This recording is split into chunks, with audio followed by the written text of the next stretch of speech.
सांगा madam. Poultry हा एक महत्त्वाचा विषय असून त्याच्यामध्ये आपल्याकडे 3 प्रकारचे पक्षी वापरले जातात, ब्रीडर, ब्रॉयलर आणि लेअर. तर ब्रीडर हे मांस उत्पादनासाठी आणि लेअर हे अंडे विक्रेत्यासाठी उपयोगात येतं. आणि त्याच्यानंतर आपल्याला जे ब्रीडर आणि लेअर, ब्रॉयलर त्यांच्यासाठी जे खाद्य लागतं तर ते खाद्य आपण या फीड मिलमध्ये तयार करतो. तर त्याच्यासाठी लागणारं रॉ मटेरियल म्हणजे मका, सोया, DRB, सेलग्रीड, मार्बल, त्याच्यानंतर अजून 5%. तर 5% म्हणजे काय, तर त्याच्यामध्ये विविध प्रकारचे मेडिसिन, व्हिटॅमिन, त्याच्यानंतर टॉक्झिन बाइंडर, ॲसिडिफायर सगळ्या प्रकारच्या गोष्टी वापरल्या जातात. तर ह्या कॅपॅसिटी एका तासाला 6 टन फीड त्याच्यामध्ये तयार केलं जातं. वेगवेगळ्या प्रकारचे बीज त्याच्यामध्ये मका, सोया, DRB आणि सेलग्रीड अशा प्रकारचे खाद्य भरले जाते. त्याच्यानंतर ते खाद्य आणि तिकडे आहे पॅनल बोर्ड. तर प्रत्येक फेजेसनुसार पॅनल बोर्डवरती फॉर्म्युलेशन सेट केलं जातं. चिक्सचं वेगळं, स्टार्टर वेगळं, त्याच्यानंतर प्री ब्रीडर वेगळं, डेव्हलपर वेगळं, ग्रोवर वेगळं, फेज 1, फेज 2, फेज 3, त्याच्यानंतर मेल, हे सगळ्या प्रकारचे फीड वेगळे वेगळे आहे. त्याच्यावरती फॉर्म्युलेशन सेट केलं जातं. त्याच्यानंतर त्या फॉर्म्युलेशननुसार सपोज मका लागते त्याला 650, सोया लागतोय 200, सेलग्रीड लागतंय 50, DRB लागतंय 400, अशा प्रकारचे फीड तिथं सेट केले जाते. त्याच्यानंतर इथे येते, इथून वरती जाते, तिथं ग्राइंडर होतं आणि मग त्याच्यामध्ये आपण टाकतो तिथं 5% आणि ते सगळं तिथं मिक्स होतं आणि मग नंतर खाली फीड येतं. तर एका टनाला साधारण 20 बॅगा निघतात. 50 किलोची एक बॅग असते आणि मग तिथं ते बॅग तयार करतात आणि मग ते पक्ष्यांना जातं. आता तुम्हाला काही प्रश्न विचारायचे त्यांना, ते प्रश्न स्टेप बाय स्टेप सगळ्यांनी एक एक विचारायचे. हा, कोण विचारणार पहिला प्रश्न? हा, ये पुढे, इकडे विचार. आता आमच्याकडे सपोज 4 फार्म आहेत, तर प्रत्येक फार्ममध्ये 6,000 कॅपॅसिटी आहे, म्हणजे सगळी झाली 25,000 कॅपॅसिटी आहे. दुसरा प्रश्न कोण विचारणार? एका शेडमध्ये 6,000. ज्या शेडमध्ये मोठ्याने प्रश्न विचार, मोठ्याने. ब्रॉयलर हा 45 दिवसानंतर विक्रीसाठी तयार होतो, म्हणजे 1.5 महिना. तर तिसरा प्रश्न कोण विचारतो? ब्रीडर, ब्रॉयलर आणि लेअर. चला, कोणत्या प्रकारचे खाद्य दिले जाते? आपल्याकडे मॅश फीड आहे. पुढचा प्रश्न. जवळजवळ 50. त्यांना पगार किती? तो प्रत्येकाच्या याच्या लेवलनुसार असतो. मॅनेजर वेगळा, सुपरवायझर वेगळा आणि लेबर वेगळा. मुंबई आणि नाशिक.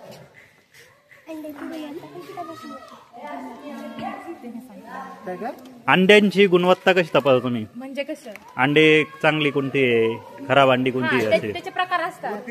साईज असते, कशाची साईज असते, कशाचा शेप वेगळा वेगळा असतो, त्याच्यानंतर कशाचं कवच पातळ असतं. प्रत्येकामध्ये वेगवेगळ्या शेपमध्ये जातं. काही ब्रेक असतात, काही छोटे असतात, काही मोठे असतात.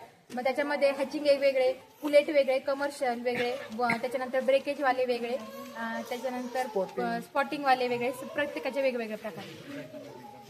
हा, अजून किती वर्षापासून? 20 वर्षापासून. कोंबड्यांना कोणकोणत्या लसी दिल्या जातात? त्याच्यामध्ये RD, VVND, IBH, मायकोप्लाझ्मा, CRD, भरपूर प्रकारचे मेडिसिन दिले असतात.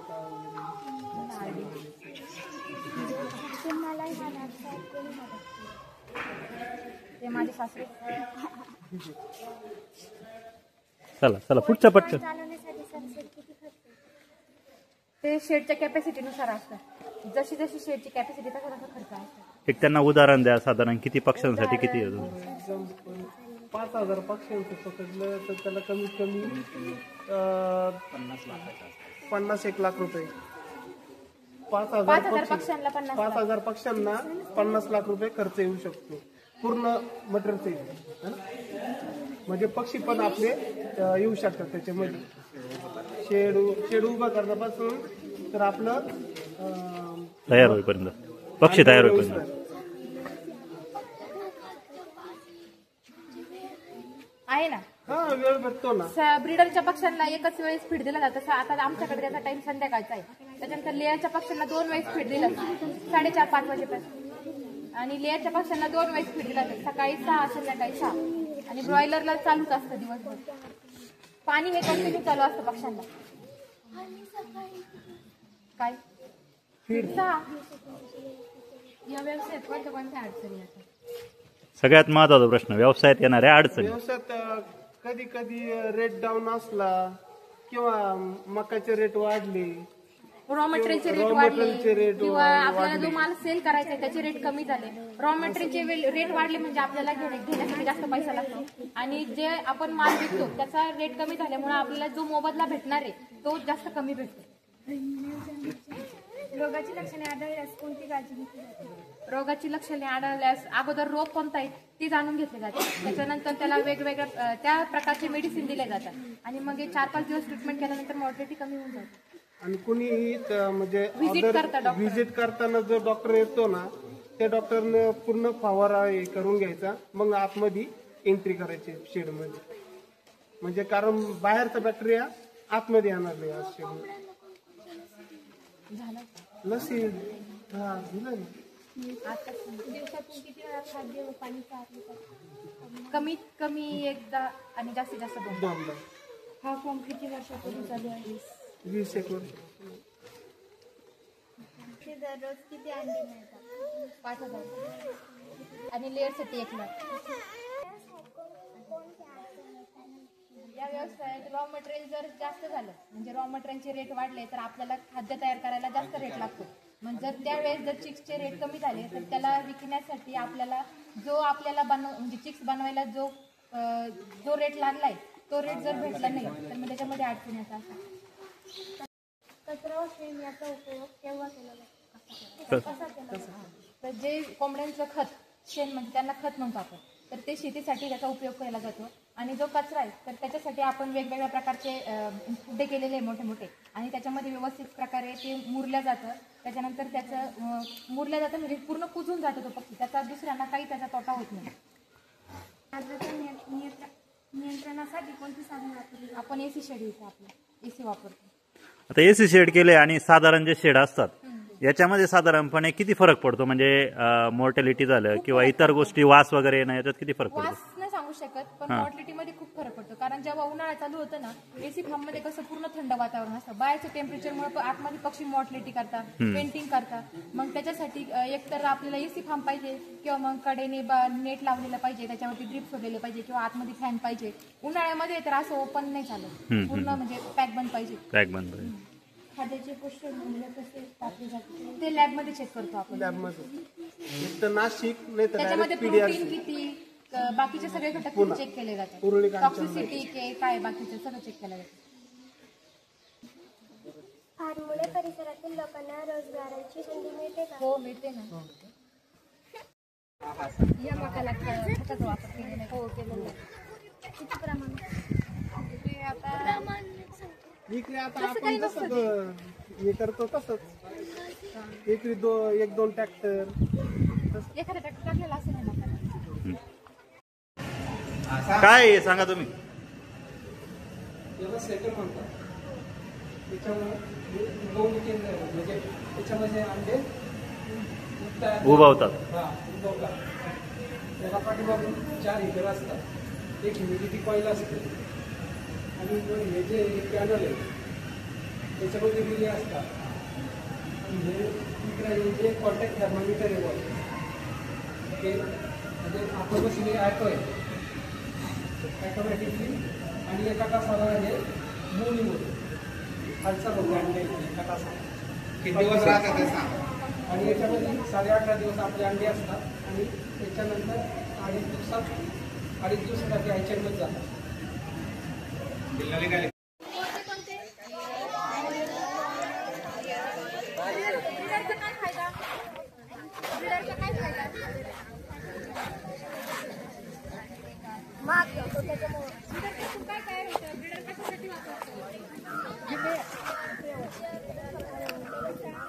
ब्रीडर पासून ब्रॉयलर तयार होतो. ब्रॉयलरचं काय करतो आपण?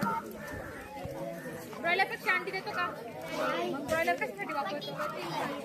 आणि लेअर अंडे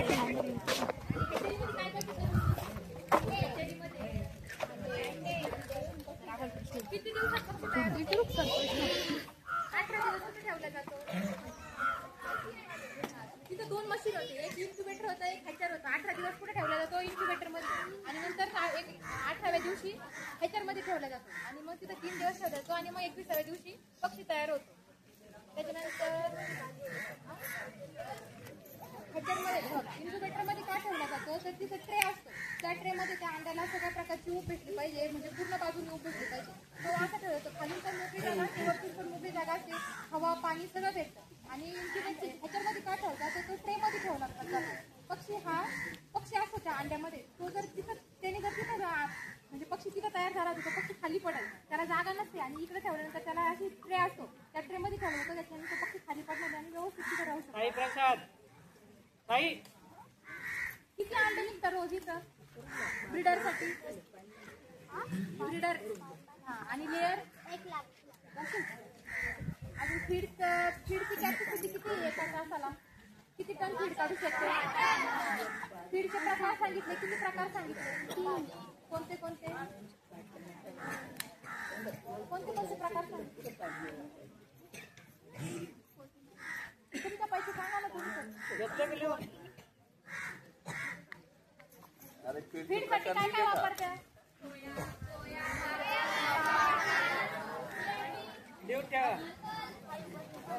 5% मध्ये काय काय असतं? Vitamin, minerals, fibre. अजून काय विचारायचं कोणाला?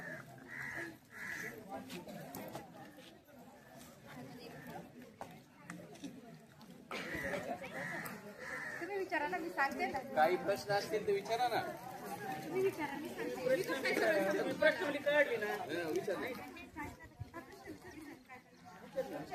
उठणं पटकन.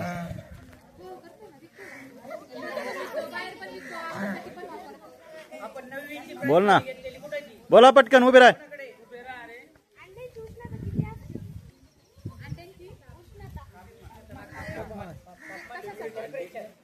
जेव्हा अंडी उभवण्यासाठी ठेवले जातात तेव्हा किती टेम्परेचर मध्ये ठेवतात? विचार रे. अंड्यांचे प्रकार असतात. हॅचिंग एग वेगळे, कमर्शियल वेगळे, फुलेट वेगळे, क्रॅक वेगळे. हॅचिंग एग म्हणजे जे सगळ्या शेप मध्ये चांगलं, वेट मध्ये चांगलं ते अंड हॅचिंग. फुलेट म्हणजे एकदम छोटं अंड.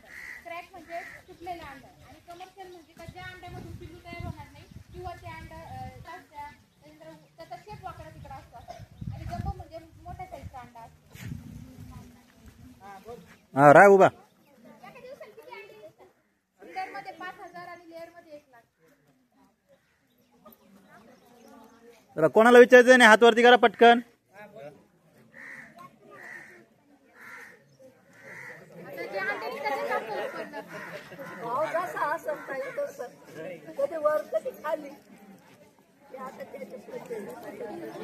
त्याला कोणाला अजून विचारायचा एक प्रश्न? हा, उभा राह. रोगाची लक्षणे आढळल्यास सर्वात पहिल्यांदा रोग कोणता याची जाणून घेतलं जातं.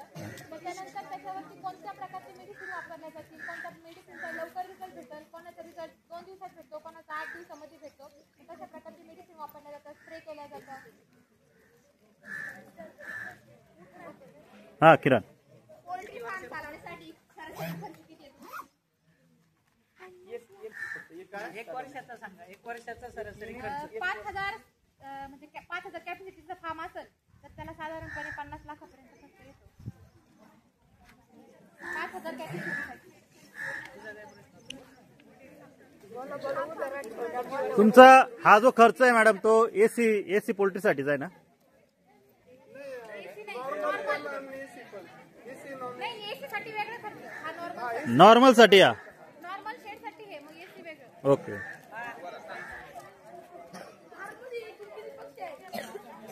इथं 5,000, एका फार्म मध्ये 5,000, असे 4 फार्म आहे. 4 फार्म मध्ये 20,000. इथं कुठे हात वरती केला होता आता?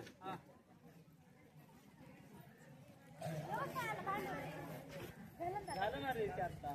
तिकडे कोण होता? या व्यवसायाच्या कोणत्या अडचणी आहेत?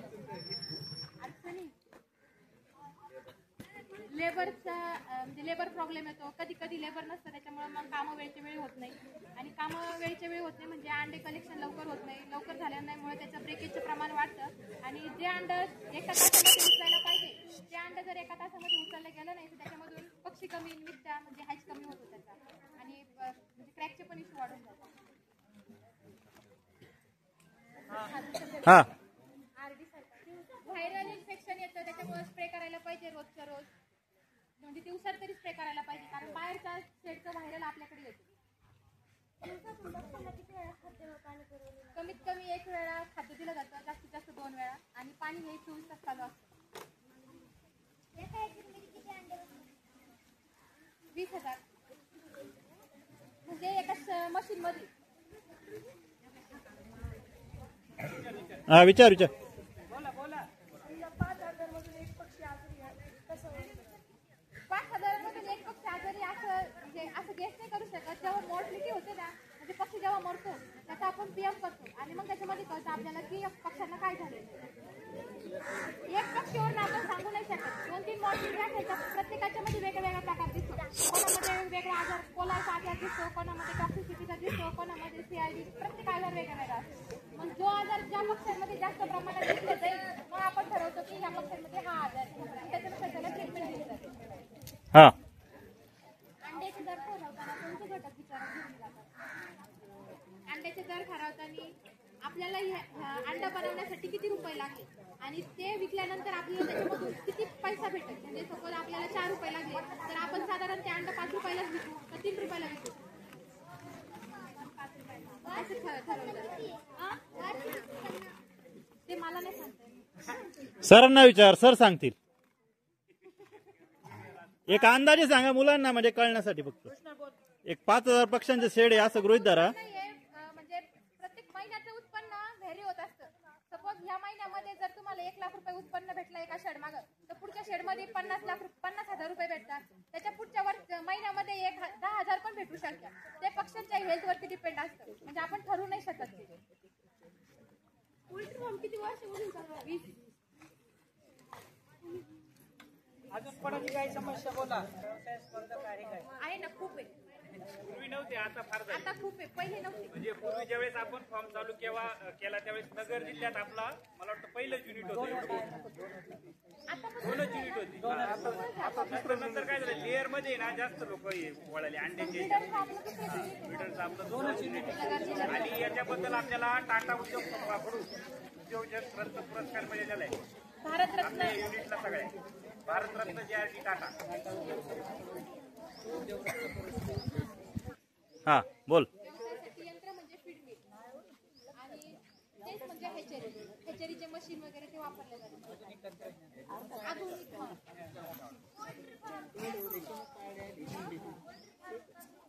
का सुरू करावा?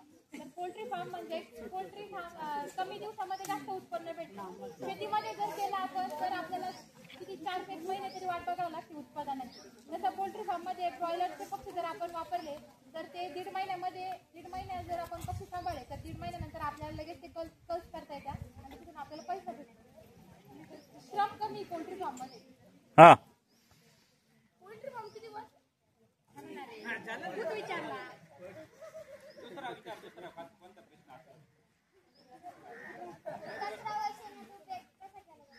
शेणाचा उपयोग शेतीसाठी आणि कचऱ्याचा उपयोग मध्ये म्हणजे कचरा हा आम्ही एक त्यासाठी खड्डे बांधलेले त्याच्यामध्ये तो कचरा टाकतो आणि मग त्याच्यामध्ये कुजून जातो आणि म्हणजे नष्ट होऊन जातो. काय पोल्ट्री फार्मचे किती प्रकार आहेत? आपल्याकडे 3 प्रकार आहे, ब्रॉयलर, लेअर आणि ब्रीडर. ब्रॉयलर कोंबड्या किती दिवसात विक्रीसाठी काय? 45. वेगळा